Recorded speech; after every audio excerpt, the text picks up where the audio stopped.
Իմ կողքը հենց հիմա գտնվում է մի հրաշալի անձնավորություն,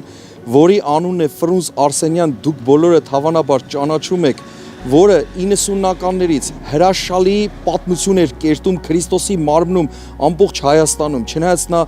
սկզբում եղել է երգիչ, երաժիշտ, նրան շատերը աշխարհիկ ժամանակվանից են ճանաչում, բայց հետո իր տաղանդներով, իր շնորհքով պատմություն կերտեց Քրիստոսի մարմնում այն ժամանակ, երբ որ Հայաստանում ոչ հույս կար, ոչ լույս կար, ու նա իր տաղանդով ու շնորհքով ծառայեց իր երկրին, ծառայեց Քրիստոսի մարմնին, Տիրոջը ու հրաշալի պտուղ բերեց։ Ֆրունզ եղբայր ջան, կուզեմ, որ ձեր սրտից ինչ-որ հրաշալի խոսք ուղեք մեր ժողովրդին, Տիրոջ ժողովրդին։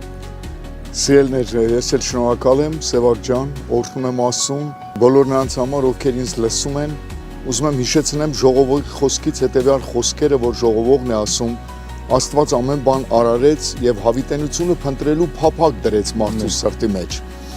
Գիտեք, հավիտենության փնտրտուքը միայն հոգի ունեցողը կարող է ունենա, եւ մարդն է միայն, որ ունի հոգի, եւ դրա համար, եթե դուք անկեղծ գտնվեք ձեր հետ, կտեսնեք, որ միշտ ձեր կյանքում ինչի էլ որ հասնում եք, միևնույն է ինչ որտեղ կա որ դատարկ է։ Ես դա ասեմ, դա ձեր հոգու մասն է, որը կարողանում է միայն հագենա,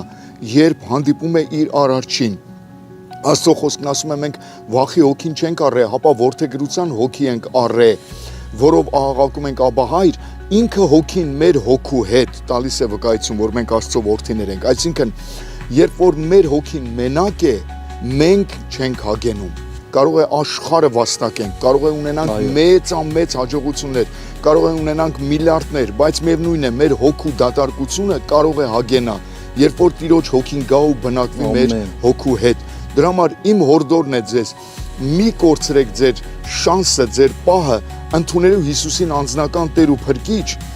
հետևելու նրան ըստ իր ավետարանի, եւ այդ ժամանակ դուք իրապես կտեսնեք, որ ձեր հոգու պակասը լրացվեց, հագեցվեց։ Աստված օրհնի ձեզ, այս կարճ պատգամով հորդորս է, ընդունեք Հիսուսին որպես Տեր ու ծառայեք նրան ձեր կյանքի մնացած ժամանակը։ Աստված ձեր հետ։ Ամեն։ Շատ շնորհակալություն Ֆրունզ եղբայր ջան, դուք դեռ շատ անելիքներ ունեք ու ես հավատում եմ, որ նոր ստեղծագործական կյանքը, նոր օծությունը կբխի եւ շատ մարդիկ դեռ կօրհնվեն ու չեք էլ իմանա Աստծո արքայության օրենքների համեմատ ինչպես է տարածվելու ձեր խոսքը, ձեր երգը ու ինչքան ազդեցություն է ունենալու ու Աստված փառավորվելու է ձեր միջոցով, ձեր շնորհքի, ձեր տաղանդների միջոցով Հիսուսի անունով։ Տերը օրհնի, շնորհակալ եմ Աստծո։